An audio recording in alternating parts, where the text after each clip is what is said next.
notice of a public meeting of the City Commission of the City of Brownsville pursuant to Chapter 551, Title 5 of the Texas Government Code.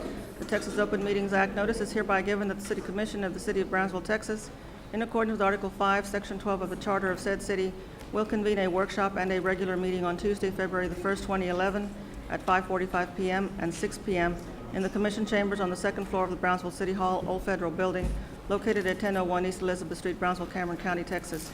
Workshop item A, update from the Environmental Advisory Committee as per ordinance 2009-911-E. We are not in a quorum, but we are going to proceed with workshop items, and as soon as we have a quorum, we'll continue with our regular meeting. Mr. Rodriguez, proceed.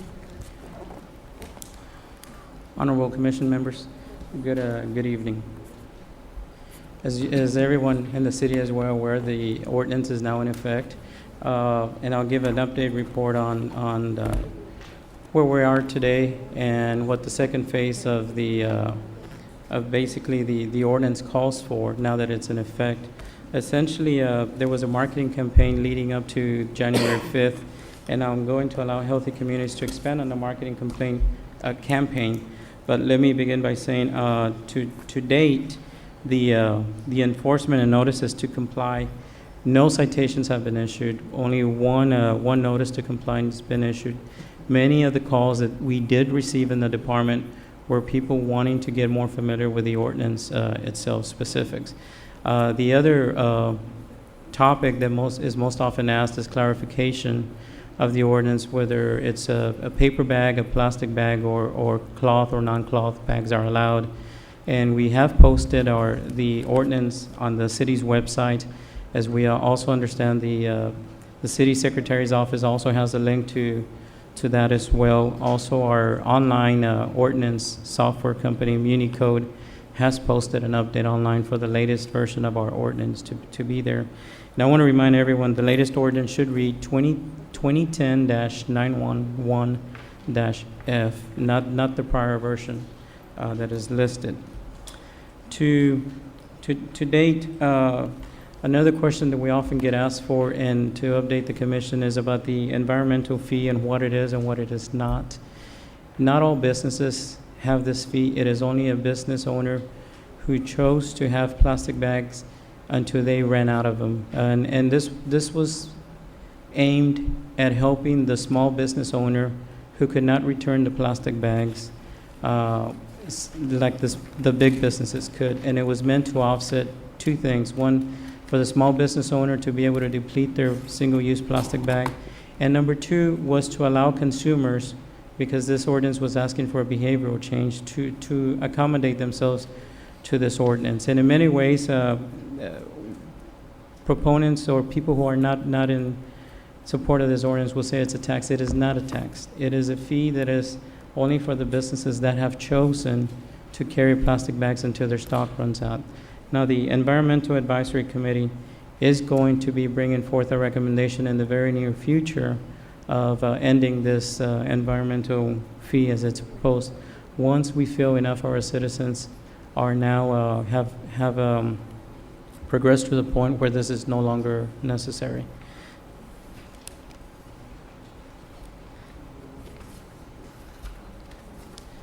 The actual ordinance has received a lot of attention nationally. We have had a lot of cities call wanting to get more information about the ordinances, and Hawaii recently passed a very similar ordinance. City of Corpus Christi, City of Austin, and City of San Antonio we've had lengthy conversations with them about the ordinance. City of El Paso is currently proposing something similar to this ordinance, but we've merely guiding them to our website and to what's going on. The next aspect I want to talk to about is the marketing campaign, and I'm going to allow Healthy Communities to come up here. Just a reminder to everyone, we will come back with a report, and our next report will probably also have actions on the ordinance if necessary. Thank you. Good evening. I'm Rose Timmer with Healthy Communities, and we did have a marketing campaign and managed to raise $90,000 by begging, and we put on a campaign with digital billboards, regular billboards. The buses are still running, and we have I know the city of Brownsville and the major stores have given out close to 150,000 reusable bags. We are still getting calls for reusable bags. I got one today from Food Bank. So it's been going well. There have been a couple of glitches. There's a couple people who are not happy. And I was asked to say that not everybody in Brownsville wants the plastic bag ban. I know of 2 people who wrote me a letter and said, don't say that because it's not true. So I'm going to say that it's not everybody in Brownsville's happy about it. But I think we need to give it time to settle and to work out. But it's kind of refreshing to know that it is supported by a lot of different people, and you see it in the different stores, and the retail stores have supported it also. Do you have any questions? I'm sorry that I came in a little bit late, but one of the questions that I had was, and I've gotten comments and calls about whether or not they're going to charge per transaction or per bag. And I'd like that clarified. I know the answer to the question, but I think that Yeah. needs to be addressed. The first weeks of the ordinance, we got that question asked a lot, and we sent a code enforcement official every time the call would come in. In every instance where that call came in, once we met with the manager, it was clarified that it was per transaction and not per bag. And and if anyone out there is being charged per bag, we'd like for them to save a copy of the receipt, bring it, so that we can address the matter with the retailer. Okay. And so you have followed up, and you're continuing to follow up on that issue, correct? Yes, sir. Thank And like I said, initially, because of it being a new ordinance, there were a lot of questions to that. This being the 3rd week of the ordinance, we are no longer getting calls along those issues. And we repeatedly continue to answer, as we're doing our regular food inspections, we continue to remind managers of this ordinance and what is effective under the ordinance and what is not part of the ordinance. And are you just addressing it to managers or actually to clerks? Because, a lot of times, I don't know if you'll need to have some sort of, I know you're doing it now and you're getting the word out through the public access channel, but do we need to have some sort of repeat programming where that comes out so that people understand that? We actually have a frequently asked questions document, and there's another form online that we encourage managers to hand out to their employees. And this was one of the committee's actions that they took, so that managers could hand that out to their employees, because when we're there, normally we talk to the managers, not every employee. But we felt that it would be another way to reach out to the employees by handing out to the manager some documents that could facilitate them getting out the word to their employees. Thank you. Art, it should be noted that most of the stores, if not all, have initiated their own training with their own employees.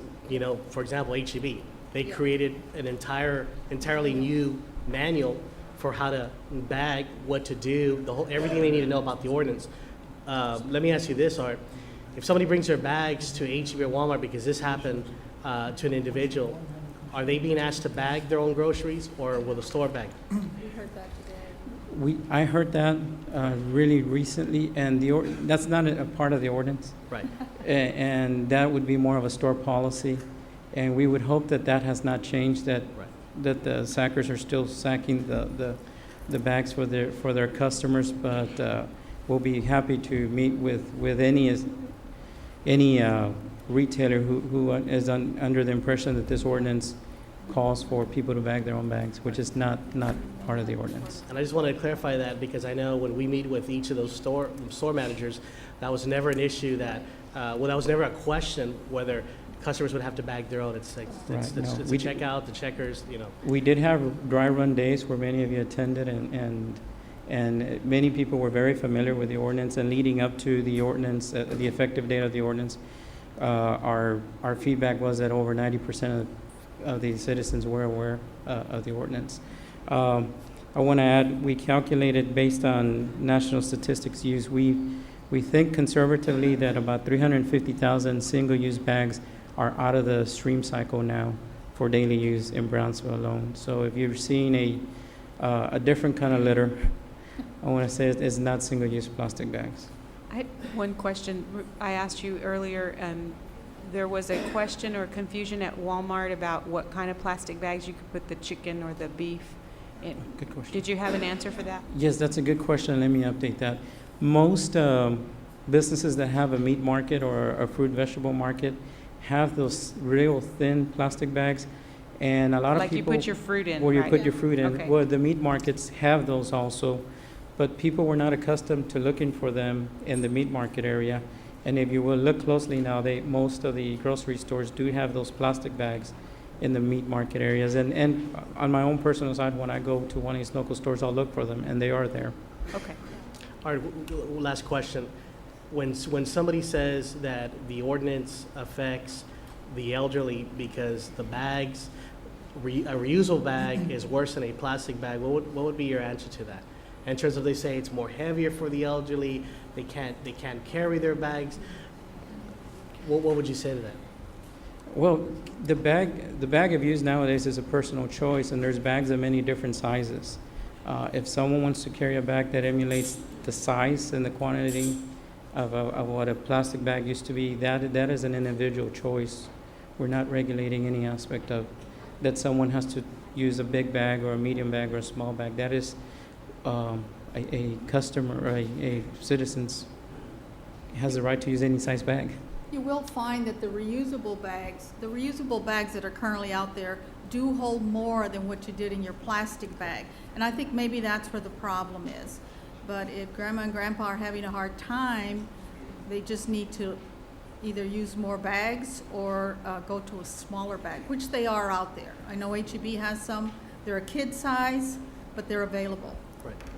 But I think that's what the problem is. They're bigger and you can put more stuff in them, which is what's happening.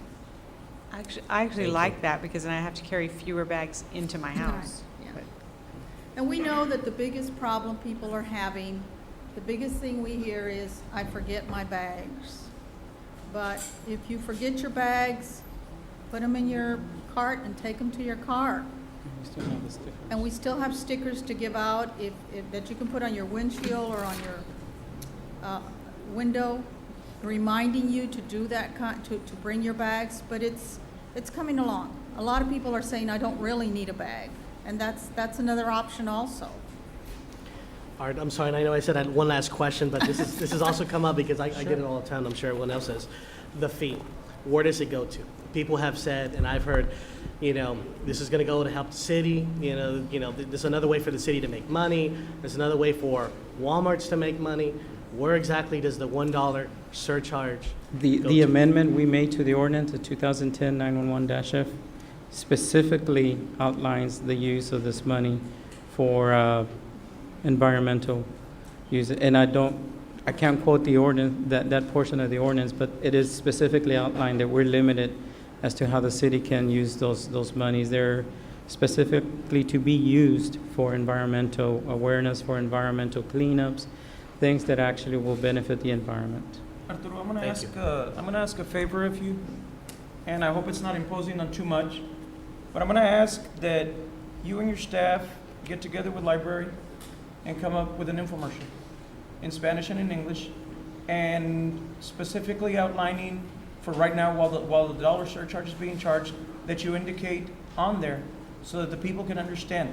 I understand if we put a document up on channel 12 or 17.2 now, but the real effect on it is, some people need to see it. So if you could please get with staff and start working on something like that and get it on there, something that's a little bit more concrete, a little bit more, a little bit clearer, so that we can start getting all that on. Okay. There's currently an English-only version running with, it was an interview with Ms. Tipton, but I can expand on it more specifically to the fee. I realize it, but my request is that you do it through your staff, so that it can be a city official directing to the citizen. Very well. Okay, Done. thank you.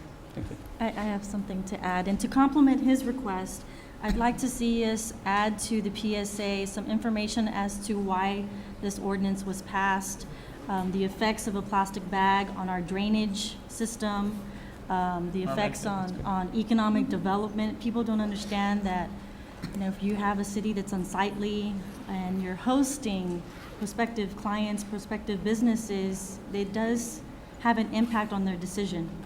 And our most latest business that came to relocate here in the Titan Building, one of the compliments we received from them was that we did pass this ordinance and that we do take an active role and that we are engaged in what our community looks like. Not to mention our trails, our parks, we take good care of all our resources, and the fact that we passed this ordinance was a plus for them. And you had a very good response to somebody that wrote to you an email. Your response was right spot on about why we did it. So if we could use what you wrote in that email, Yes, that would be great, absolutely. because you brought very good points about economics, tourism, and how the city looked, and you made the person very well aware of why we did it. You know, so if we could do that, then we could certainly use your words to do that. Sure, absolutely. I'd be Okay. happy to revise that and put it in bullet points for Be you. happy to do. Yeah. Okay, Thank thank you. Thank you. Thank you all. Okay, where are we at, Melissa? We're just wrapping. That's it. Workshop. The agenda?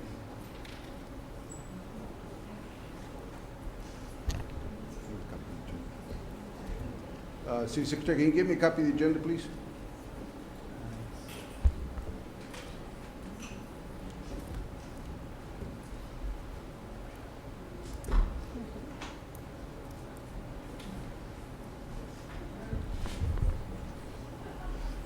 Ok.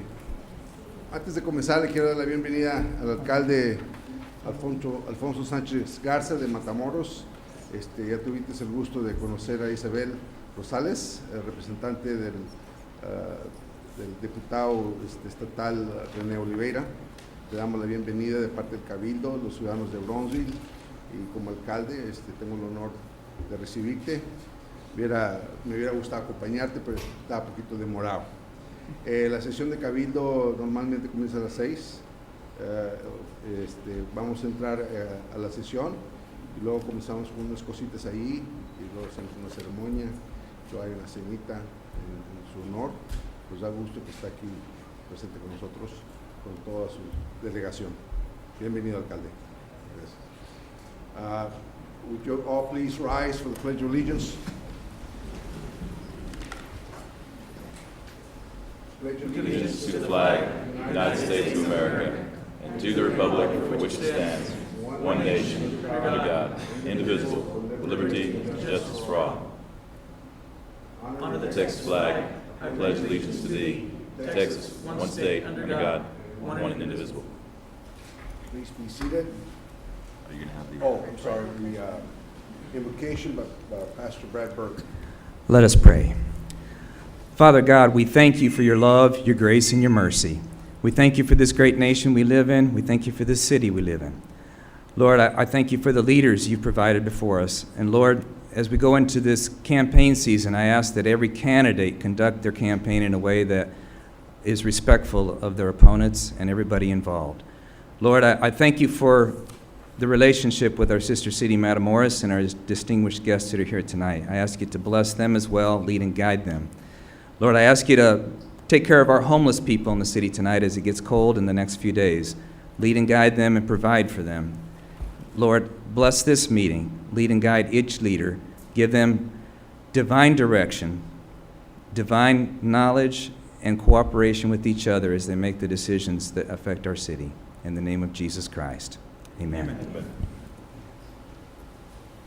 Please be seated. If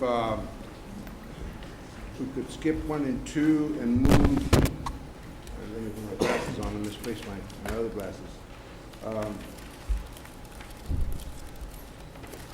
The reaffirmation of sister city status with Matamoros, Tamaulipas, Mexico, and the presentation. Can I have a motion for that? So moved. Okay, all in favor? Aye. Aye. All opposed? Motion carries. Gerardo Danache, si me haces el favor de introducir las personas que acompañaron al alcalde, y luego si el alcalde se presenta aquí con nosotros para Claro que sí. hacer la ceremonia.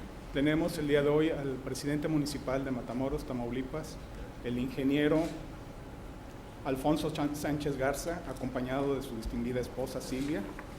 Tenemos también a representantes del Cabildo de Matamoros, a la familia del alcalde, a su señor padre, el ingeniero Alfonso Sánchez. Tenemos a su suegro, el señor Jesús Roberto Guerra, y distinguidas personalidades de Matamoros. Thank you. City Secretary, the proclamation, the reaffirmation of sister city status with Matamoros, Tamaulipas. Alcalde, en este momento vamos a presentar una reafirmación de las alianzas con Matamoros y la hermandad con Matamoros. La señorita Isabel va a dar unas palabras de parte del representante René Oliveira, diputado estatal. Would you please come forward, Isabel?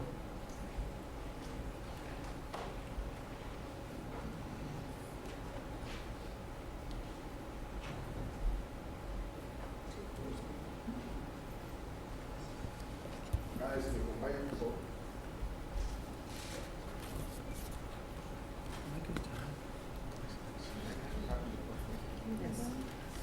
He hasn't invited you. Let me get you the original. I guess we're not in line. Le va a hacer la presentación de una bandera y le va a unas palabras. Estimado presidente municipal Alfonso Sánchez Garza, a nombre de la Cámara de Representantes del Estado de Texas, ofrecemos esta bandera de Texas como símbolo de nuestro agradecimiento para una relación próspera entre Brownsville y la heroica ciudad de Matamoros, Tamaulipas. Compartimos muchas cosas: historia, familias, el río Bravo, hábitat natural y comercio internacional. Trabajamos conjunto haciendo grandes cosas para nuestra región compartida. Estamos muy agradecidos por esta relación histórica y esperamos una relación continua, amistosa y productiva a medida que avanzamos en el siglo XXI. Su bandera, su certificado. A usted, muchas gracias. Sí, cómo no.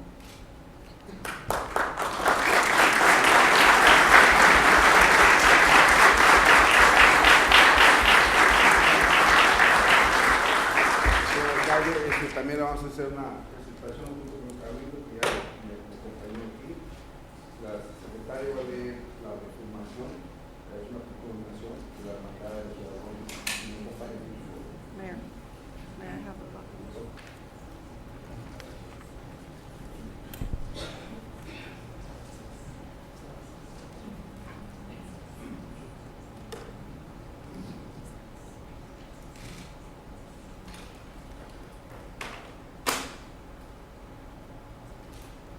A proclamation of the City Commission of Brownsville, Texas, reaffirming its sister city ties with Heroica Matamoros, Tamaulipas, Mexico.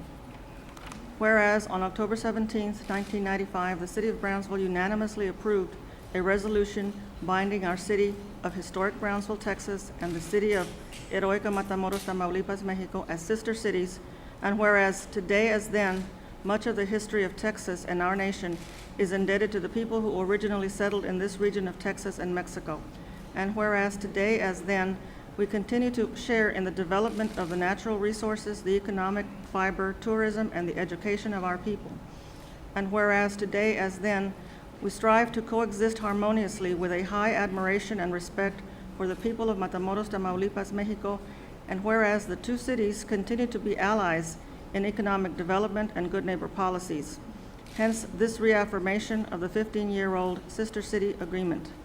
Now therefore, we the members of the City Commission of the City of Brownsville, Texas, by virtue of the authority vested by the charter of said city, and on behalf of all our citizens, do hereby reaffirm our sister city status with the Heroica Matamoros, Tamaulipas, Mexico for the advancement and betterment of both communities. Done on this, the first day of February 2011, signed by Mayor Pat Almada Jr., City Commissioners of Brownsville.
Muy buenas tardes a todos. Quiero agradecer sinceramente a mi amigo, el mayor Pat Ahumada, y a todos los habitantes de esta vecina ciudad por otorgarme tan honrosa distinción.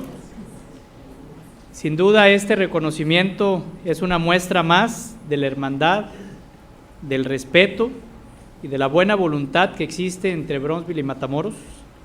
Como presidente municipal de Matamoros, me siento muy honrado porque recibo hoy esta gran distinción que representa el afán de fortalecer y estrechar aún más los vínculos de amistad que unen a estas dos ciudades hermanas, Bronzeville y Matamoros, ciudades que comparten tradición, historia y un esfuerzo común por hacer de esta región una zona de prosperidad, donde lo mejor de sus características está en su gente, gente alegre, dinámica, de trabajo, que plasma su huella con la sinceridad de su corazón. Así somos los ciudadanos de Bronzeville y de Matamoros. La interacción que existe entre ambas ciudades, a través de su gente, es fundamental para el desarrollo económico de nuestra zona. Por eso hoy, en este día tan especial, afirmo que debemos seguir trabajando muy estrechamente para seguir fortaleciendo nuestros lazos de cooperación y de vinculación. Nuestra cercanía e integración nos hace compartir retos y adversidades, pero estoy convencido que la unión y la enorme colaboración que existe entre nosotros serán cualidades fundamentales para superar cualquier desafío que se nos presente en el futuro. Nuestras ciudades tienen mucho que ofrecer, tienen mucho que aportar a esta región. Sigamos colaborando como hasta ahora lo hemos hecho e impulsemos juntos el desarrollo de nuestras ciudades. Agradezco infinitamente esta muestra de cariño al brindarme las puertas de su casa, otorgándome las llaves de esta bonita ciudad de Bronzeville. Y qué mejor ocasión para reiterarles a todos ustedes, amigas y amigos, que la gente de Matamoros aprecia y valora profundamente la gran hermandad que existe entre estas dos ciudades. Decirles que siempre encontrarán en nosotros, los matamorenses, la mejor disposición y ánimo para hacer de nuestras fronteras una frontera más segura, más próspera, pero sobre todo una frontera más fuerte para todos. Muchísimas gracias una vez más, Pat, por tu amistad, por tu apoyo, y quiero que sepas que yo creo que lo principal para lograr pues el deseo que tenemos de fortalecer la hermandad entre Bronzeville y Matamoros, pues es precisamente la voluntad, y me queda claro que la voluntad existe entre Matamoros y Bronzeville para que sigamos siendo ciudades hermanas. Muchas gracias.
Mira, tengo otro, permítame. No sabemos.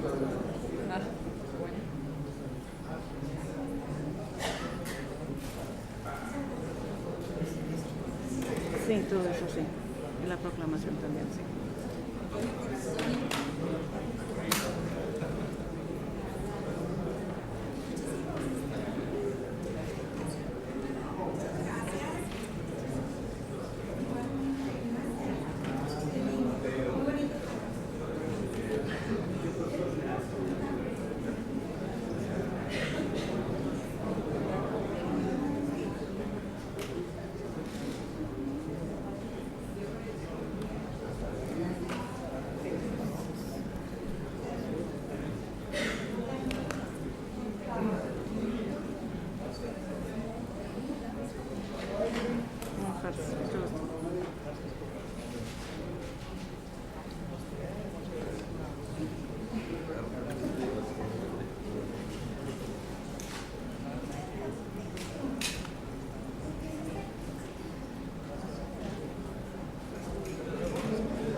Which other one do we have? Let me look at the agenda here. Okay, career and educational, the federal.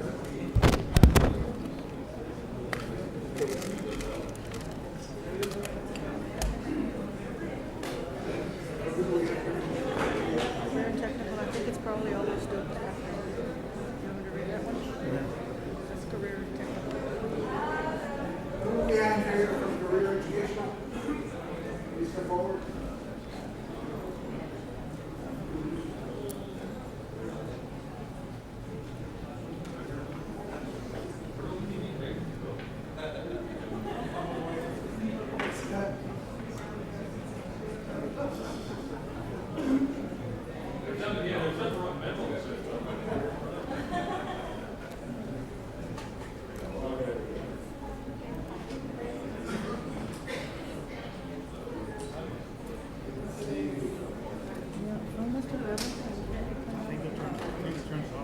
Because of the cold. No, it is hot in here.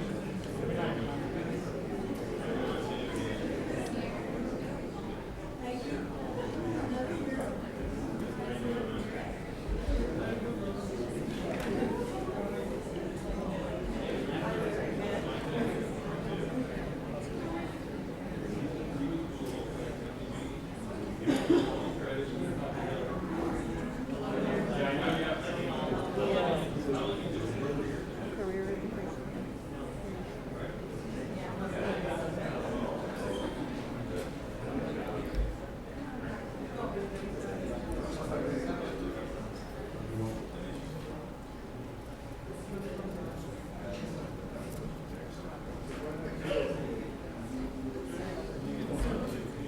I'm sorry? Yeah, but not until after we've done the proclamation. We're gonna read it to go.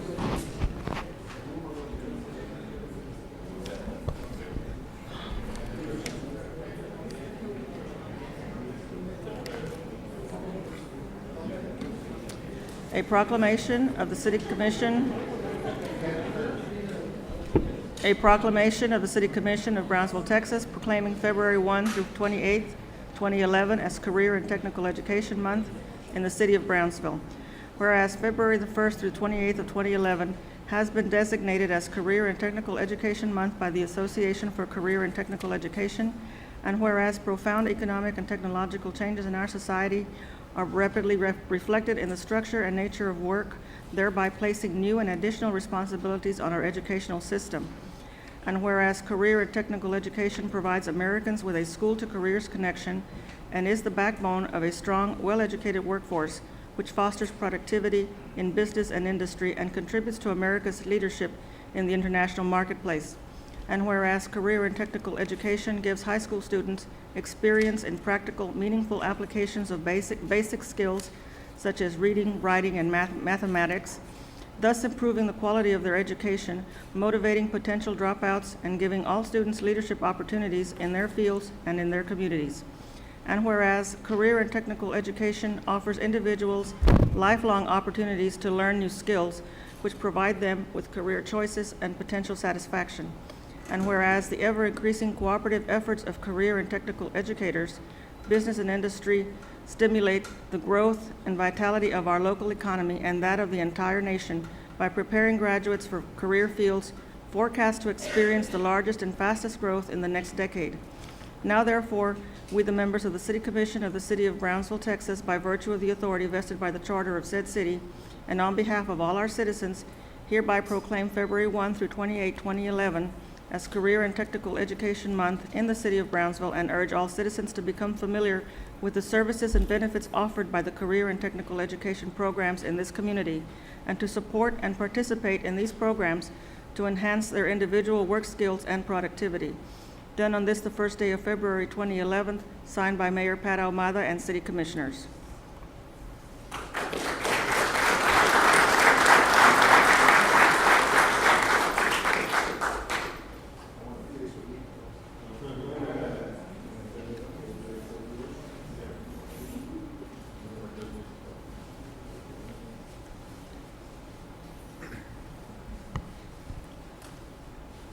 Good evening, ladies and gentlemen.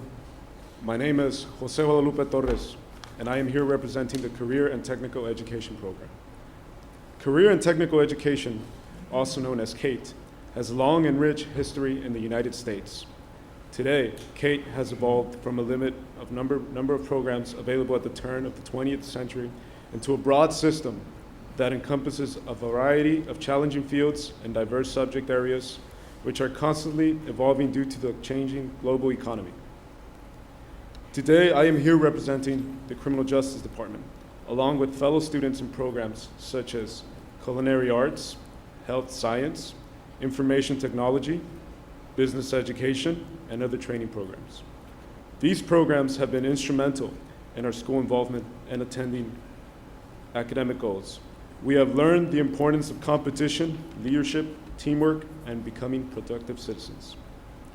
Some of today's career and technological education programs provide students with academic subject matter taught with relevance to the real world, employability skills from job-related skills to workplace ethics, career pathways that link secondary and post-secondary education, second chance education and training, education for additional training and degrees, especially related to workplace training, skills upgrades, and career advancements. The CATE program is a second home. Like a child raised by the parents, students are introduced into not only job-related skills, but also normative morals and humanitarian values. The CATE program sets high standards for students' academic excellence. Personally, the CATE program has enhanced my social interaction with others at various levels of communication. I have managed everyday's conflicts and social issues with reasoning and understanding. Other fellow students like me are trained to exemplify the roles that society requires to thrive. Therefore, the CATE program shapes students to become efficient, dynamic, and versatile. To the City of Brownsville and its leaders, I would like to say thank you for your support and recognition of career and technical education. With your support, you help us lead the way for a better future.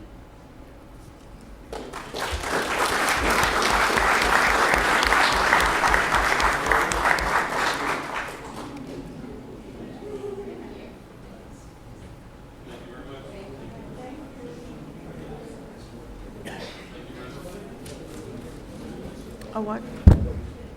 Oh, why be a cle- oh. Did you cut yourself? Oh, okay.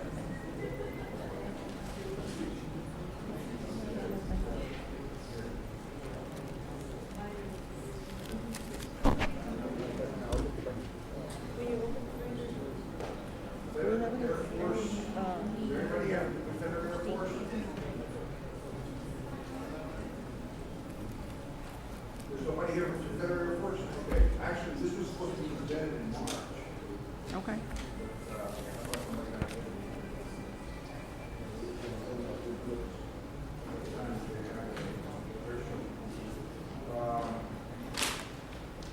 Employee of the month?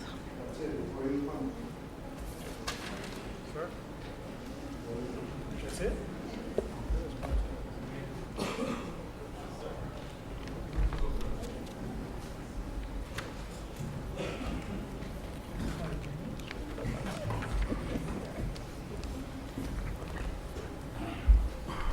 Mayor, member of the commission, I don't know if I need to introduce San Juanita, better known as Janie Bitron, to you all. Janie joined our city as a volunteer employee in 1996. 6 months later, she was offered, and we thank her, she accepted a job in September 1990 of that same year. Shortly after that, she went and started working at the Public Works Department from 1997 to 2003. And as you remember, in 2003 is when we decided to move to our new building from City Hall. And Janie has been downstairs greeting our employees, visitors to our city, visitors to our department since then. And it doesn't seem that a day doesn't go by when I walk in there and she says, good morning, and makes the day more worthwhile. She really sparks up the day for us. And for all she's done for us, she's always there volunteering. When she was at Public Works, she volunteered on a lot of assignments and things like that. Worked during the tropical depressions, and always was there for us, answering the phones. Phone etiquette is a class she does not have to go to. She honestly needs to teach that class. And also greeting our people. So we love her to death, and we want to honor her with the Employee of the Month for September of this year. And of course, she deserves our watch, which we made a little bit smaller for the ladies now. So. Employee of the Month pin. And the plaque for the month of September 2011, recognition of the outstanding services she's provided to our city. Congratulations, Jane.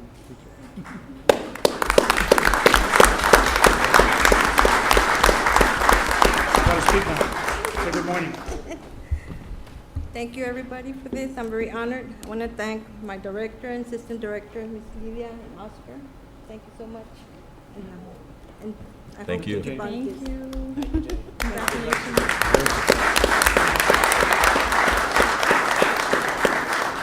Let me say, she's one of my favorite people because you come into this building, she really lights you up.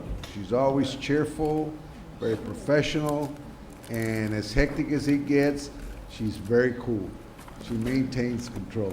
Thank you, Jane, for what you do for the city and everybody else here. Thank you so much. Okay.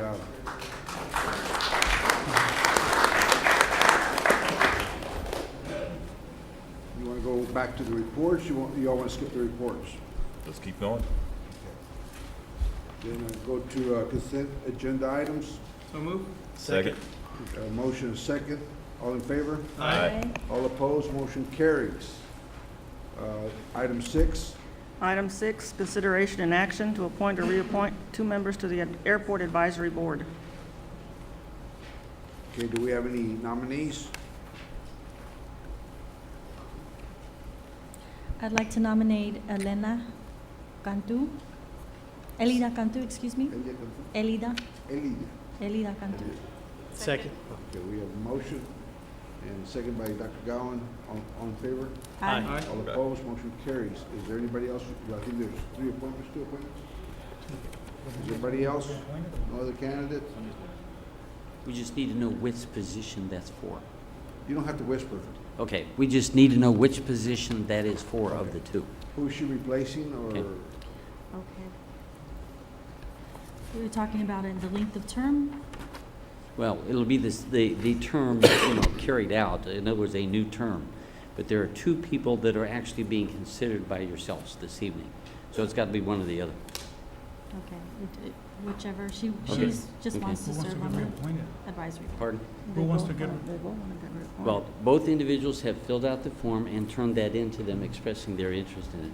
There are 2 individuals, that's the 2 that are highlighted in yellow, They're the ones that are up for appointment or replacement this evening. That's Ruben Rodriguez as well as Chris Houston. So the new appointment will need to replace one or the other of those. I'll make the motion to reappoint Chris Houston. Okay? Second. Okay, we have a motion and a second to reappoint Chris Houston. Any further discussion? All in favor? Aye. All opposed? Motion carries. Good choice. Okay, item 7.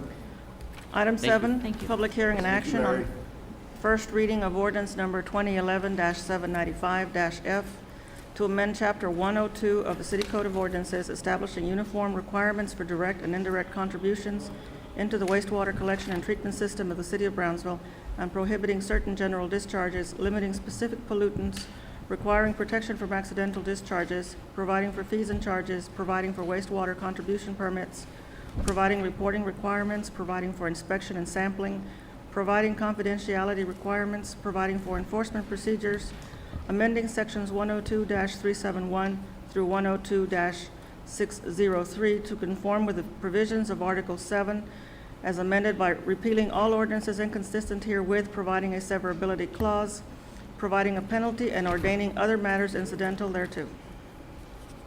Is there anybody here from PUB? I'm going to introduce or defer this to Albert Gomez from PUB and his consultants.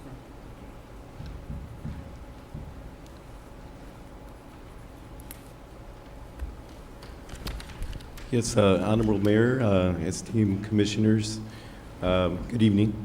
I'm Albert Gomez with the Brownsville Public Utilities Board, and we're here to present some modifications to the ordinance. We have our pretreatment manager, Ramiro Capistran, and also Ann Whitco, our consultant on this project with Ambiotech. So this time I'll turn it over to Ann Whitco to go over those modifications. Thank you. Good evening. Your Honorable Mayor, esteemed City Commission, this is the first reading for the City of Brownsville Ordinance 2011-795-F.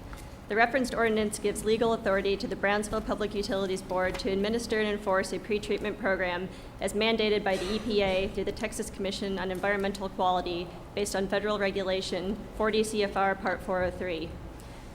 The Brownsville Public Utilities Board pretreatment program serves to control pollutants from industrial users which may pass through or interfere with wastewater treatment processes or which may contaminate sewage sludge. The program prevents the introduction of pollutants that could cause health or safety problems to the public or the environment. On October 14, 2005, the EPA revised Federal Regulation 40 CFR Part 403 in what is referred to as the streamlining rule. The streamlining rule resulted in the need for publicly owned treatment works to revise their pretreatment programs to meet the required modifications. There were 3 main required modifications made to the program. The first change involves the incorporation of slug controller requirements into the program, including the need for each significant industrial user to be evaluated for the need of a plan within 1 year of being designated as a significant user. Currently, all 8 significant industrial users in the Brownsville PUB service area have been evaluated and have approved plans in place. The second modification involves modifying the definition of significant noncompliance from Section 102-375, number 55 of the ordinance to include additional types of standards and requirements affecting chronic violations and technical review criteria violations.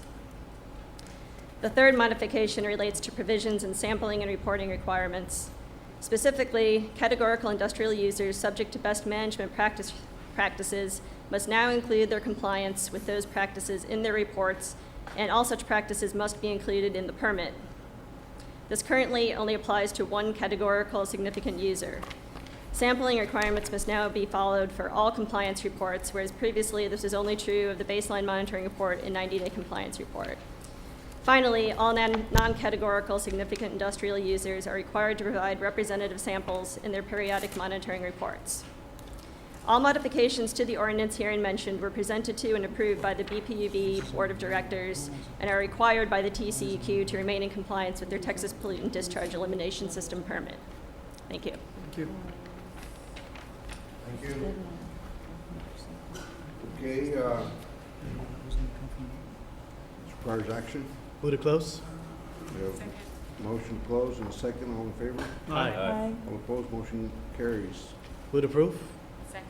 Motion second, all in favor? Aye. Opposed, motion carries. Item 8. Item 8, public hearing and action on first reading of ordinance number 2011-1538, amending Chapter 98 Traffic and Vehicles of the City of Brownsville Code of Ordinances by adding Section 98-14, use of a wireless communication device offense. Okay, this ordinance was modeled after McAllen's ordinance that was passed recently, and I think for good reason, I think to save lives. Anybody texting while driving puts themselves in danger, but also puts everybody else on the road in danger. And we tried to pass an ordinance, well, I introduced an ordinance about 3 years ago to make it hands-free phone, but it didn't pass. But I think this should be given serious consideration. This should be given serious consideration. People can still be allowed to use their phone, but not texting. It's all related to texting because it is a big distraction from what they're supposed to be doing, which is paying attention to the road and try to drive safely. It's hard enough as it is without putting people at risk by texting. So I'd like for the commission to consider this. It's modeled right the same as McAllen. It passed, and I think we should do the same. Mayor, may I have the floor? Sure. I want to acknowledge, Mayor, that our state rep, Eddie III, has introduced a House bill to make this state tax-free while driving.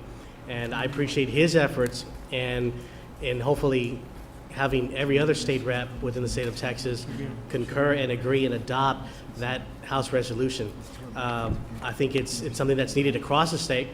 I appreciate what McAllen has done for City of McAllen, but I do want to acknowledge that our state representative is making an effort to do something for the entire state, and we acknowledge him and we acknowledge the fact of such an important legislation needs to be adopted. Okay, is that a motion to pass this? So moved. Okay. A second. Okay, we got a second? Well, we have a public hearing, don't we? Do we have to close the public hearing? Oh, yeah. Oh, yeah, it is a public hearing, okay. We have a close, We're eager okay, to motion to close the public hearing, second, all in favor? I have a comment. Oh, you, Yes. Chief? No.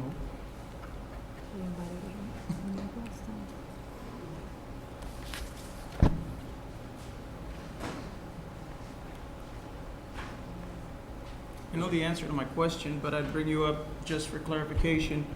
Upon a stop, it will be left at officer's discretion whether the person to be cited is, what are the legal ramifications, or what is it that an officer will use to be able to determine if the person was texting, if they're going to be cited for such an offense?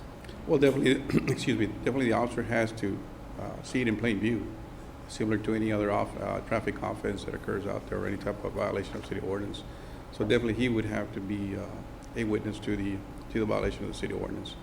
Conduct the traffic stop, cite the individual for the violation of this ordinance if it's approved, and cite them into municipal court. Within these rights, does the officer have the right to request the phone from an individual? Not by the ordinance at this point, no. I mean, but definitely on plain view, a violation of any traffic law, a violation of any city ordinance, citing the individual or even arresting him if he refuses to sign a citation, then the court will determine whether the individual was in violation or not. Thank you. okay, Chief, go ahead. I just have a question. And what Commissioner Longoria has brought up, if you have someone who signs off on the ticket and says, I understand I have to appear in municipal court within so many days, the proof that they were actually texting is either going to have to come through their phone records or the actual cellular phone itself. So how do you plan on maintaining your chain of custody on this item? Well, I mean, we're going to treat it as a violation a violation of a city ordinance based on what the officer saw. Just like the situation where It's like when a stop sign. when an individual runs a stop sign or a stoplight, and that's all we have. That's all we have at that time. Definitely, we wanted to go further beyond that. It will cost us a lot more manpower to try to subpoena the telephone records of an individual to Time, prove in money, court cost, right. if he or she decides to contest the case at municipal court level. But Chief, this is not a federal offense. It's just a No, simple sir, little definitely misdemeanor. not. No, sir. This is the deterrent to save lives. That's what it is. Yes, sir, and let me go back here. Several months ago, last year, I introduced a departmental policy that prohibits our officers from using their cell phone while they're driving. They need to pull over. So that would include not only, talking on the cell phone, but also texting. And other provisions there of how to use their personal cell phone and how not to use it while on duty. And for the record, I support this, but my question was based on curiosity for what I do for a living. Yes, sir. And it appeared to me that, it's one of these things that you can pretty much get around.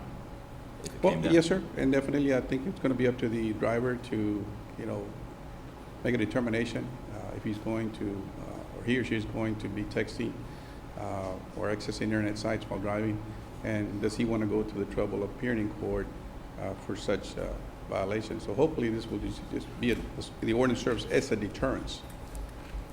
Thank you. Yes, sir.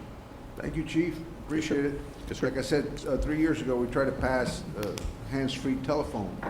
Didn't pass, so maybe this is the next best thing, because there are too many lives that are lost by people that are distracted using the phone or texting. But texting takes a lot of concentration and focus and distracts you even more than just talking. And we've been hoping all these years that our state legislatures would pass something that would prohibit the use of cell phone when driving or texting. It'll become a moot issue here locally if it's passed statewide. Yes, sir. So we'll wait to see what happens there. But And in the just, meantime, I think it'd be good to try and save some lives here locally by passing this ordinance. Well, anyway, And we just have as a a public comment, if I hearing. may. If I may make one other comment? Sure. And I believe that what both Commissioner Camarillo and the chief have indicated, and what the mayor is also indicating, is when we were up in Austin for the Brownsville Day, the state legislators did indicate that they were asking for cities to push this issue so that they could then strap that onto a statewide law. Yes, sir. I didn't hear that. Thank you. Yes, sir. I wonder where I was. We have a motion to close the public hearing in So a moved. second. All in favor? Aye. All opposed? Motion carries. Move to approve. Action item? Move to approve. A Second. motion to approve. Can I have a second? Second. Okay, all in favor? Aye. All opposed? Motion carries. Item 9. Item 9, public comment.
10, discussion and possible action regarding execution of an economic development and transportation infrastructure funding agreement to provide for the construction and development of West Morrison Road.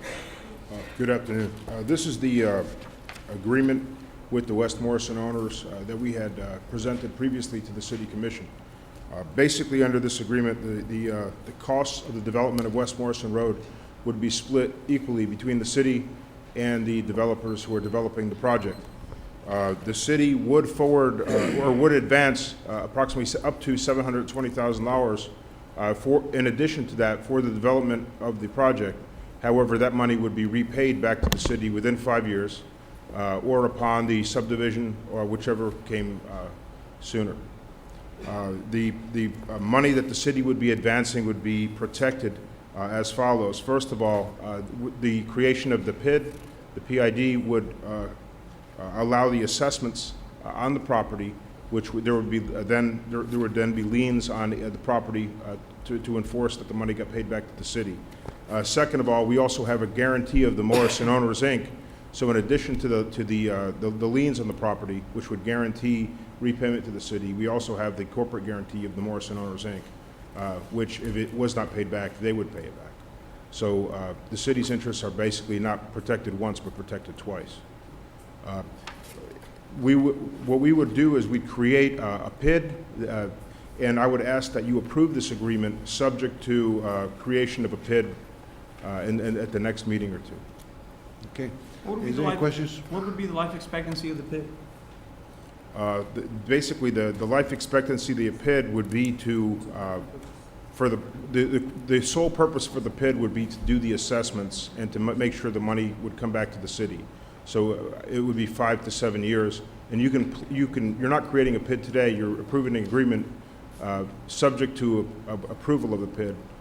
But it would be approximately 5 to 7 years, but that issue isn't before the commission. So until the city's paid back? Until the city's PID paid goes back away. in full, right. PID goes away. Correct.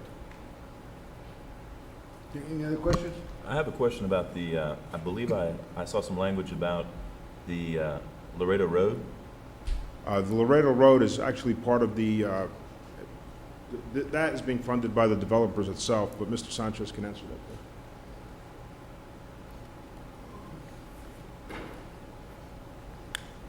that. Yes, sir. I was just curious, there was language in there regarding the completion of Laredo Road, or Correct. and that is going to be accelerated, or that's That's- going to be in conjunction with? That's going to be concurrent with the construction of West Morrison Road. Okay. And that will be at the sole expense of that particular developer, which is Santander Properties. Okay. The city does not have any And the expense. city has no interest in that, is not No, contributing to that no in any way? expense to the city whatsoever. It's about $1.6 million for the construction of that road alone. And that's not being credited towards the completion of this project? No, sir. Okay, thank you. Commissioner, as you know, Laredo Road is a vital artery to traffic flow in that entire area. So the fact that this is a part of that, I think it's huge. It's so necessary. Appreciate it. Thank you. Move to approve, Mayor? We have a motion to approve, a second. Do I have a second? Second. Second, all in favor? Aye. All opposed, motion carries. Next item. Item 11, consideration and action to adopt resolution number 2011-004 in support of the Cameron County Regional Mobility Authority's application to the Texas Department of Transportation to fund the construction of the remaining improvements needed on US 77 I-69 to the Lower Rio Grande Valley in Texas. Mayor, members of the commission, the agenda is, the resolution is pretty self-explanatory. We are requesting to, through the Cameron County Authority, to apply for funding from TxDOT to enable us to justify the I-69 corridor. We're talking about funding from Nueces County to Brownsville. And we're talking about $180 million. And request your approval so we can submit this to the Cameron County Mobile Authority. Okay, this is self-explanatory. Can we have a motion? So moved. Second. We have a motion, second, all in favor? Aye. All opposed, motion carries. Item 12. Item 12, consideration and action to acknowledge the Deputy City Manager, CFO's financial statements and cash investment report for the City of Brownsville for the first quarter ended December 31st, 2010.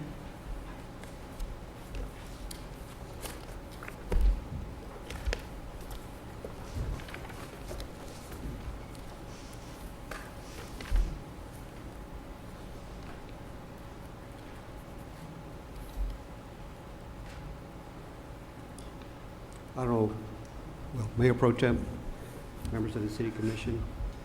This report is for the period ended December 31st, 2010, or the first quarter of the fiscal year. We have placed in front of you a report of all the operating funds, capital project funds that the city has, and this is through the period ended December 31st, 2010. And I do have a PowerPoint presentation that I will go over with you tonight on this particular period.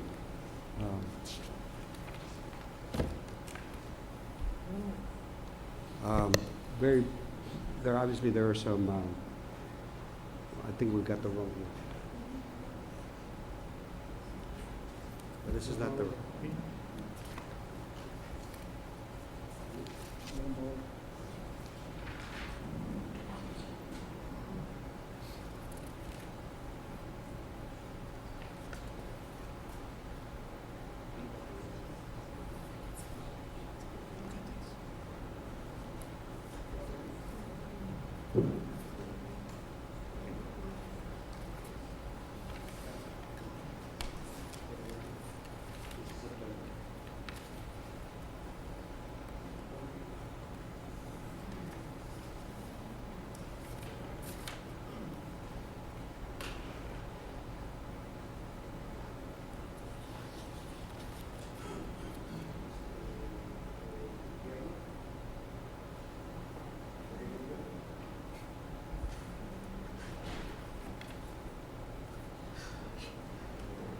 Jay, could you close the door, please?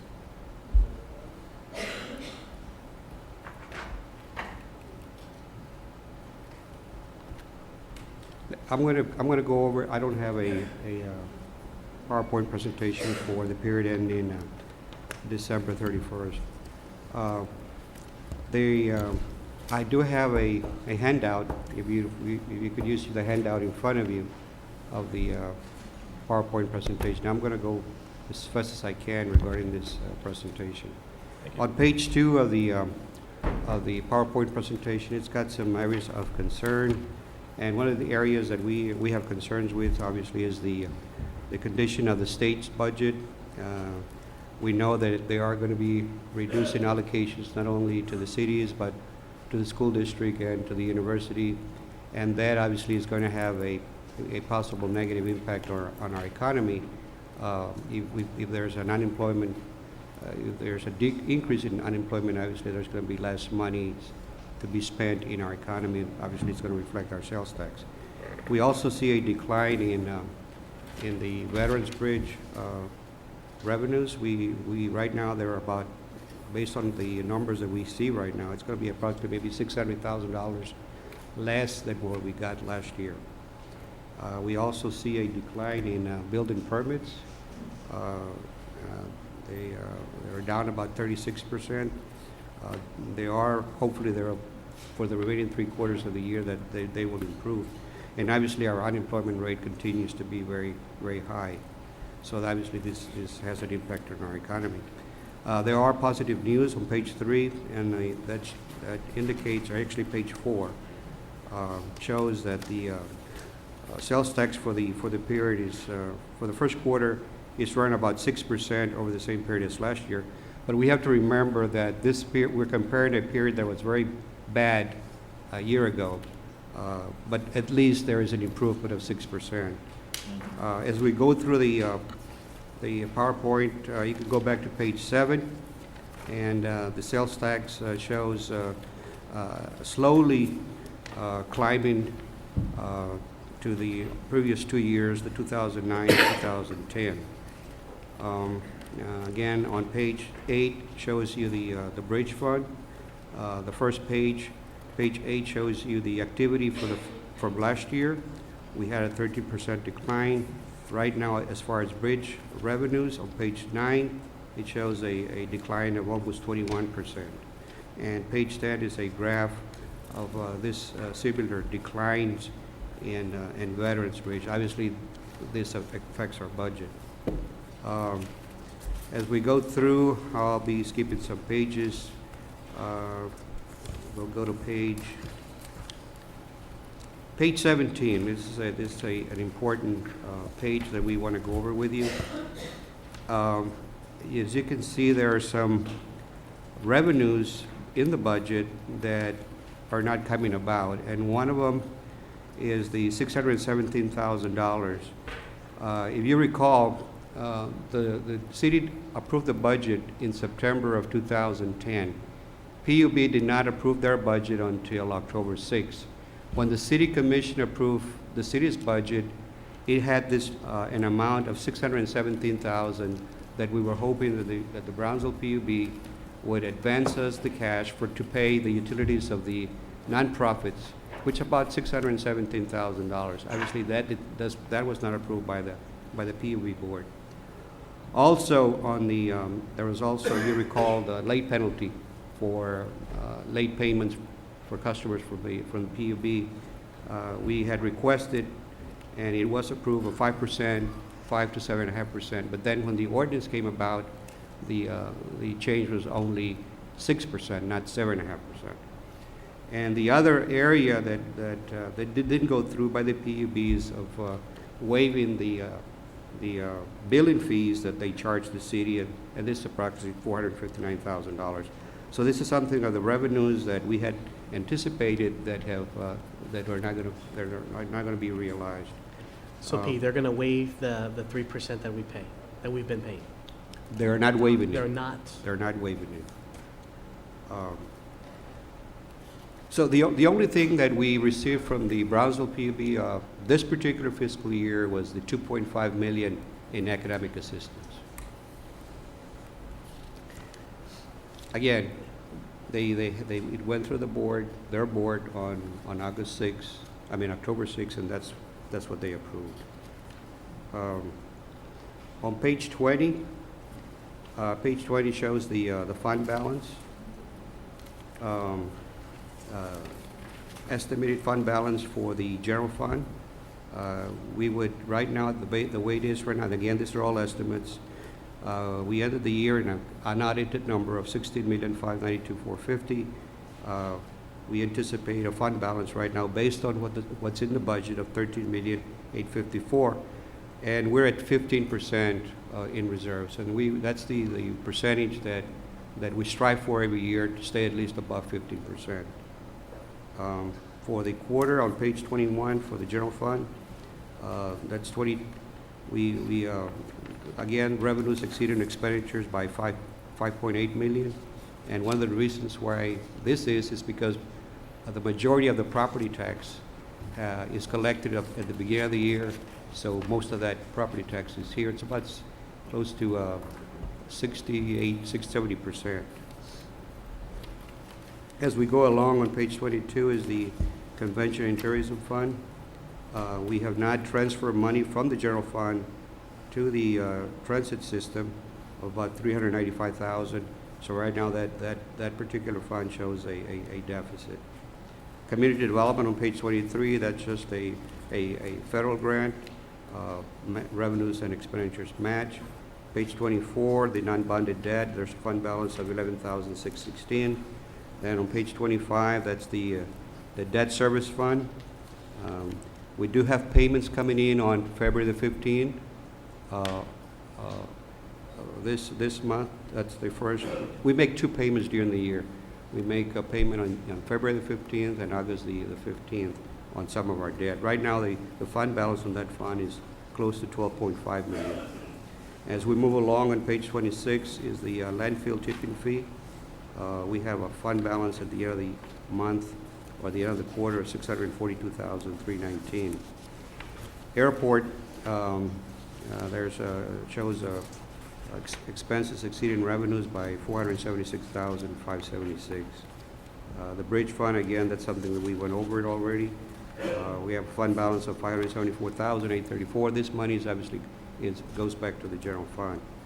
Page 29 on the motor vehicle parking system fund. That's our parking meter fund.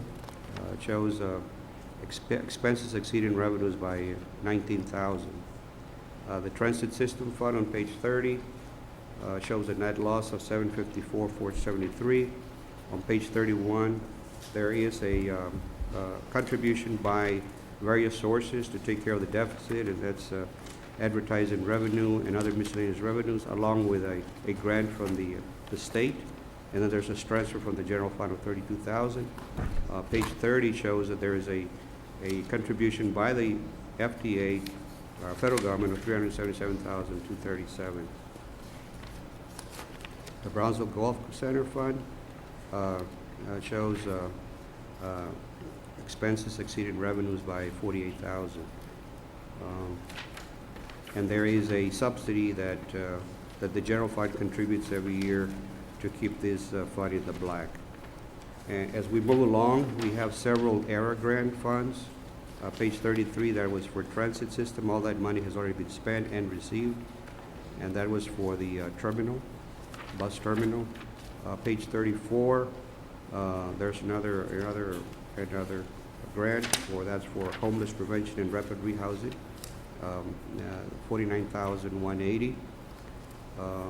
Then you have the other fund, which is Fund 152 for the homeless prevention and rapid rehousing for HUD, $89,628. And then as we move along to page 36, is the other ERA grant. That's the weatherization grant for $3,281,585, $51,118 in expenses and revenues. On page 37, again, revenues and expenses equaling $400,556, and this is also from Department of Housing and Urban Development stimulus monies. On page 38, it's the City Plaza, air conditioning, traffic signal synchronization, and as a landfill. Again, the revenues and expenses are matching, $142,000. The grant on the Justice for Law Enforcement for purchase of equipment, again, they match revenues and expenses. Then on the, finally on page 40, 41, and 42 in particular, shows the analysis of the medical insurance fund for the period ending December 31st. Shows revenues of $2,097,604, expenditures of $1,938,279. We have receipts over expenditures of $159,000. We do have a fund balance at the end of December of $3,564,777. And then the last page is the investment report, and this gives you what the city had in investments at the end of December 31st, 2009, and the quarter ended 12/31/2010, and it's listed by some of the banks that we invest, or investment pools. We also invest monies for the BCIC, the Public Improvement District, and the Greater Brownsville Incentive Corporation. And that concludes my report. Pete, on the bridge, do we pay any debt? The county handles all that for us. The county runs the entire, yes, there is debt. So there is debt on the bridge? This is the monies that is left over at the end of each month. In other words, the county keeps 50%, the city of Brownsville also keeps 50%. In other words, from the net. But traffic obviously is way down, and so we're seeing that revenue reduction as the transfers are being made to the city. Thank you, Pete. Can we have an acknowledgement? Move to adopt. And a second, all in favor? Aye. Aye. All opposed? Motion carries. Item 13. Item 13, consideration and action to acknowledge various capital project scenarios to be funded by the issuance of certificates of obligation. Honorable Mayor, members of the City Commission, at this time, we ask that this item be tabled. So move. Second. Motion second, all in favor? Aye. Aye. All opposed? Motion carries. Item 14. Item 14, consideration and action regarding a request from Camille Playhouse for emergency repairs funding. Mayor, I'm gonna make the motion to authorize city manager and legal to work directly with the Camille Playhouse so they can take care of this funding request. Do we have a motion to approve the funding necessary? Is that right? It is to authorize the city manager to work with legal and the Camille Playhouse to take care of this funding issue, their request.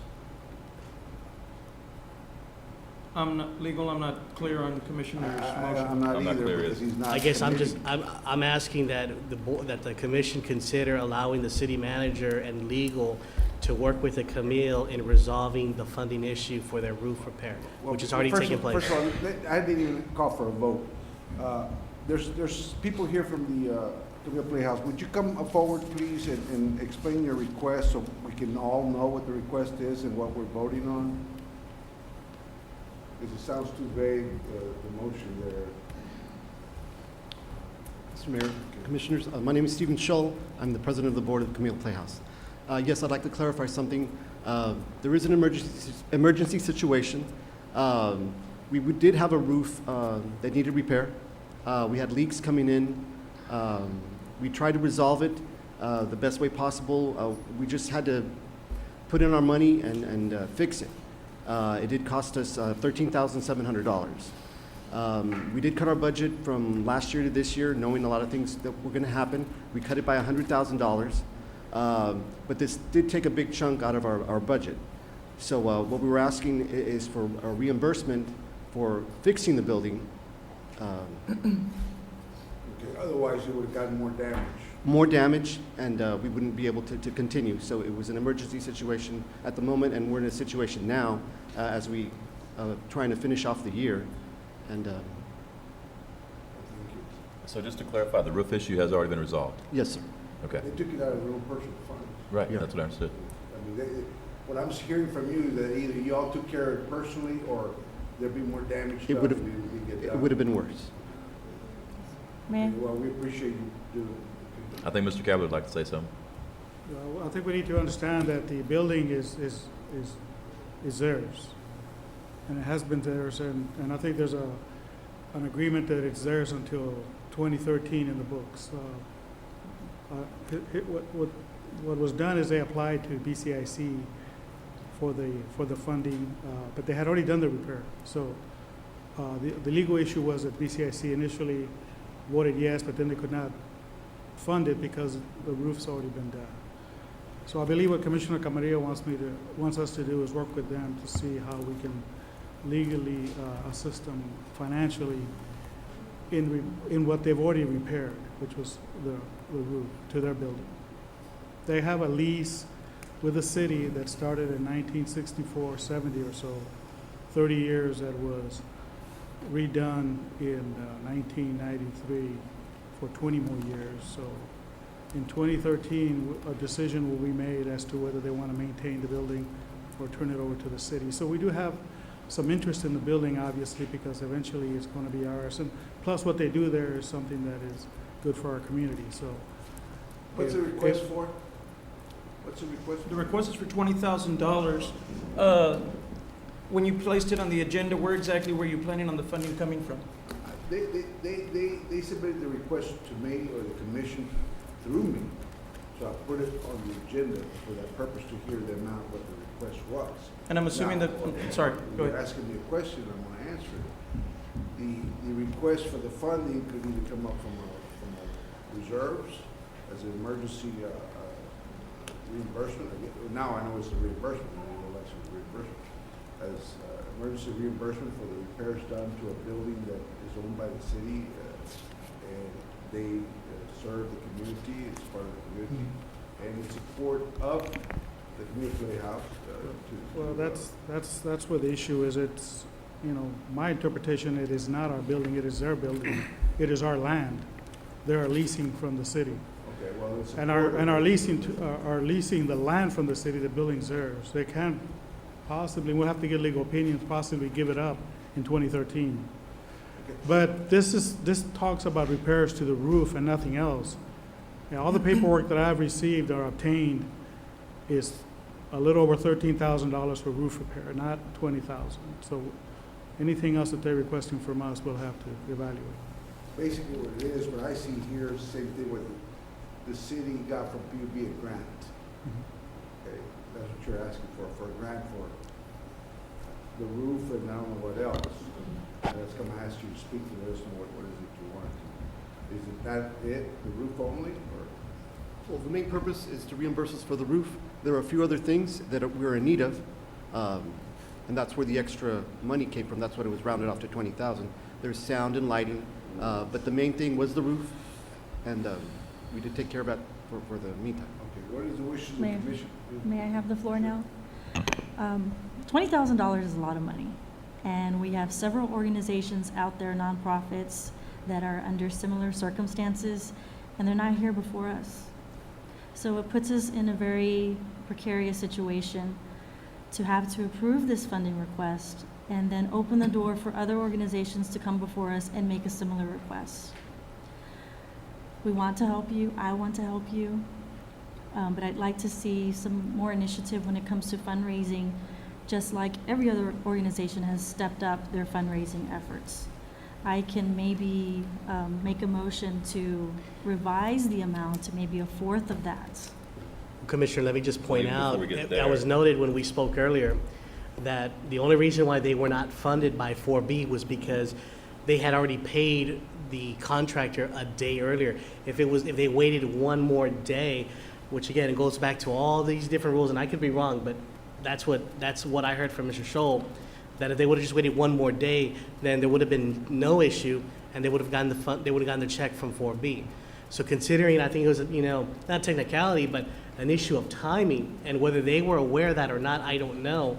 That's why I've asked to let city manager and Mark kind of work that out, because maybe they can work it out with 4B, It's, so kind of just, because they were already granted, the funds for the roof repair. And I understand. How much of the city funds was cut from your budget? Quite a bit, from about 82 to 25. From 82 to 25. Okay, this is what I see. This is no different from getting a grant or giving a grant to the zoo that we did for the same thing, emergency repairs. They just took the initiative of paying for those repairs before coming here. Had they not paid for the repairs, we'd probably give it to them. Actually, that's incorrect, Mayor. That's actually not the way it worked out. They Why don't we do They were already this? granted funding from 4B. Yes, ma'am. Floor. I mean, had they not paid the repairs, then this wouldn't be debated. I think we probably wouldn't, I don't know, I think we may be more prone to give it to them. The budget was cut from the city to the Camille Playhouse.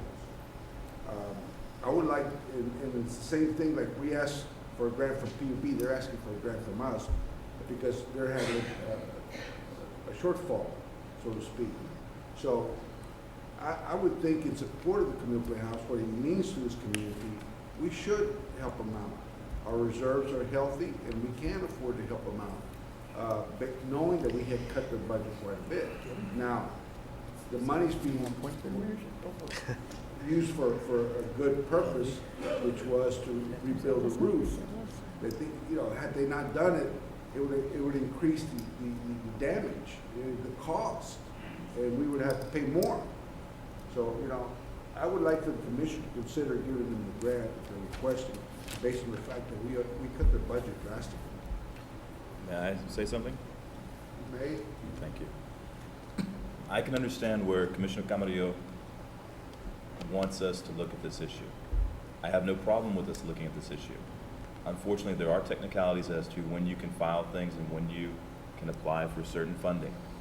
I don't know that we can give you the $20,000 that you're asking for. The other problem that I have is that, as Commissioner Zamora said, you're here today. Mm-hmm. Next month, is it the MFA? Is it the Brownsville Historical? Is it where, as the mayor says, I thought we were in a pretty tight place. I didn't think we had healthy fund balances. And now he's saying that we do, and my whole understanding for the last 6 to 8 months has been that we're riding on broke. And so if that's the case, I would second and tweak Commissioner Camarillo's motion, which is, why don't you all sit down with legal and with the city manager and come back to us and see what we can do? Because I know that BCIC wanted to fund some of your repairs, and that's what those monies would have been for, but you mitigated or you took care of the issue ahead of time, and that's kind of where we are. And we do need to follow the rules because everybody needs to be on the same playing field, otherwise it's not fair. Well, the amount that I really want you to consider is the $13,000. And why don't you talk to the city manager and the city attorney about that, And that way you can come back to us and you can tell us exactly what you want and they can tell us what we can do. I understand. Let me be very clear about this, okay? In essence, we're dancing around it, because forget the roof. Forget the rules? Forget the roof. Oh, Forget the roof, forget all these legalities they're talking about. yeah, just forget the rules. Forget all these legalities, because you brought in the roof and all that, now it's made into the legal issue of how to reimburse you for the roof. If this commission wanted to give you a grant of $20,000, forget all that. They could give you the $20,000 as part of restoring part of your budget that was cut. So take off the table reimbursement, take off the table all that. Make your request based on the grant that you have for your budget, based on the fact that it was cut from the city. That's what you need to do. Just make a simple little request, that you need $20,000 because your budget was cut drastically by the city. Then how you spend it, that's up to you all. That takes away the legalities that we're talking about here. But if they don't want to give you the money, they can wrap you around on all the legalities that they want. But if there's an intent to help the Camille Playhouse based on the request, just like we went to PUB, got $3 million from them, when we shouldn't have got it maybe, but we needed it, you need the money because your budget was cut. So based on that, I'd like to make the motion myself. There's already been a motion and a Excuse second. me, excuse me. I didn't ask for a motion. Legal, do you want to? Excuse me, Mr. Mayor. I think the issue here is granting public funds to private corporations. If this property was in fact owned by the city of Brownsville, as it will be, or it may be in 2013, I think we might be dealing with a different issue. Let me ask you this. Let me explain. We fund them every year, right? I think we fund them from hotel motel tax money every year. So we can't give them the grant. I think the hotel motel tax money for this year is, but already portioned out between the entities. Because I Now, know the hotel motel had a shortage, we funded the hotel motel from the general fund. well, I think we would be dealing with a very different issue, Mr. Mayor, if the city actually owned the building, but the city owns the land and the organization owns the building as of present. Okay, now there are provisions in that lease where that building may revert to the city, and there may be ways that the city can legally help the Playhouse. And so I think Commissioner Camarillo's motion, in terms of having the city manager and legal try to work with them to see how we might legally do this, makes sense. But We have a motion and a second, all in favor? Which motion? Commissioner Camarillo's motion? I would only ask that we have them actually come back to us once they have a response, and it's just not handled by you all, that this is open and people know what happens here. Steve, just to understand the dynamics here, we've known each other for a long time. You know we're going to help you. We're going to do our best to help you, and the Camille Leitner. He chooses to take it a different way. You know that we're here for you. You know we're going to help you. Take the time for the board and everybody to come back and talk to Charlie and our legal. We'll, I guess, if you'll allow me to resubmit the motion to table until city management and legal has the right and the ability to be able to talk to you, sit down, and try to work something out so that we can work this out with you. Well, I just want to say we're part of the Dean Porter Park. We're part of the Midi Cultural Area. And we want to keep it up. I know it's pointed out that we do own the building and we do lease the land.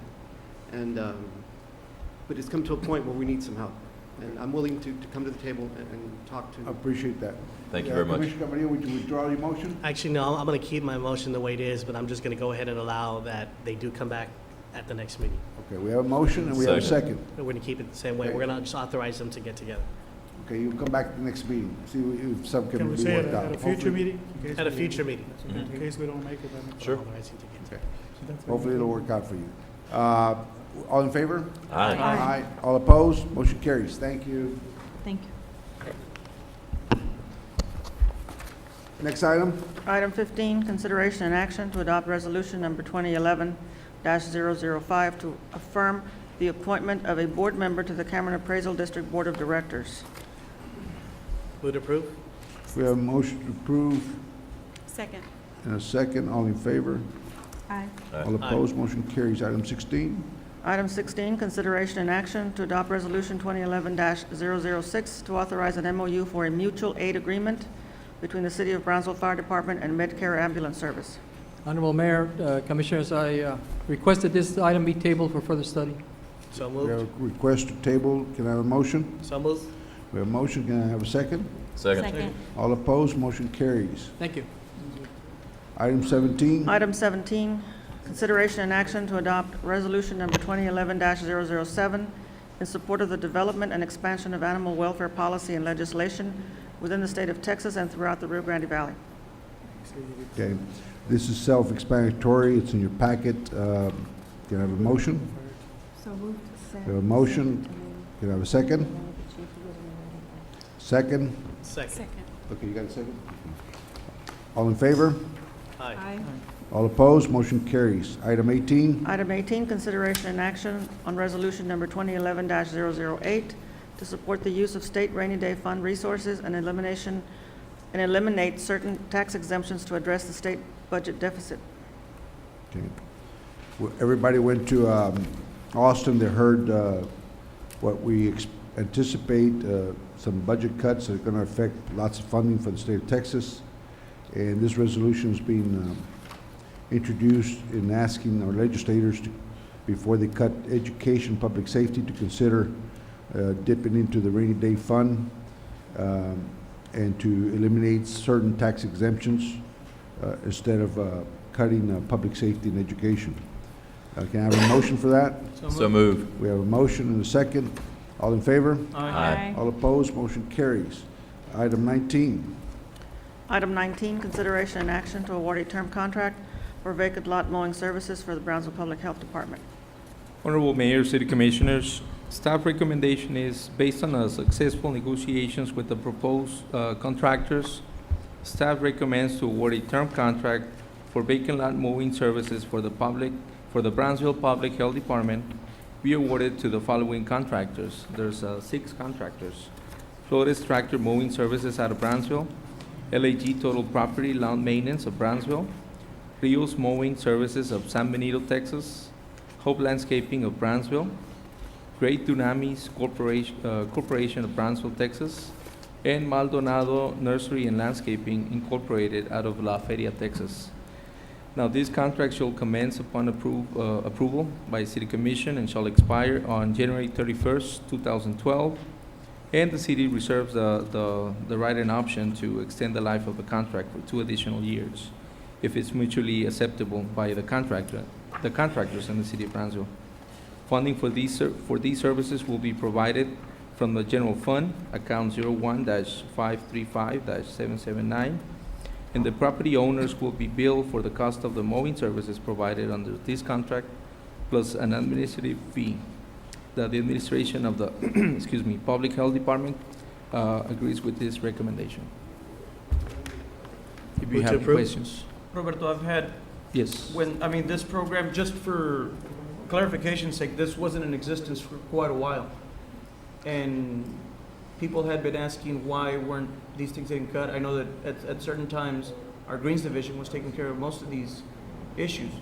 Now, when this was introduced, the prices that are listed on here, starting at $51.95, going all the way up to $105 on a standard lot, is that the norm? Yeah, well, it all depends on how the property is, how the grass is, depending on how tall the grass is. So there's Is there a basically what I'm getting, is there a city fee? Are we collecting some out of that charge? Are we getting something out of that? Yes, we are. Okay. That would explain it. It's based on the lien that's going to get placed on the property. That is if we correct. have to go and mow. Plus the Or they amount go of and mow. money that we're paying the contractors to do the service. Mr. Luna, just one quick note. I hope we could do the same when it comes to demolishing of abandoned homes. And hopefully we can put a rotation list together soon, because I know that's been another issue that's come up. Well, I don't think buildings and standards is met for several months. I've had complaints from committee members that they haven't met, so that's another issue. I sent Mr. Gomez a request just last Friday on a home on Harrison, on Van Buren, that's in bad shape, and there's still one on Madison, and I can go on and on. We need to really sit down and put that together. I will be more than happy to sit with Evaristo and go over that. Move to approve? Is this a rotation list? Yes, sir, it is. Second. Okay, we have a motion and a second. All in favor? Aye. All opposed, motion carries. Item 20. Item 20, consideration and action to award a contract for the purchase, delivery, and installation of 2 AC chilled water systems for the Brownsville Event Center. Move to approve. Second. Motion approved with a I just have a second. question. It seems like a whole lot of Sorry. money. It's $187,000 for the, Well, the equipment is expensive. It should last for another 10, 15 years if we have pretty good maintenance. if we have pretty good maintenance.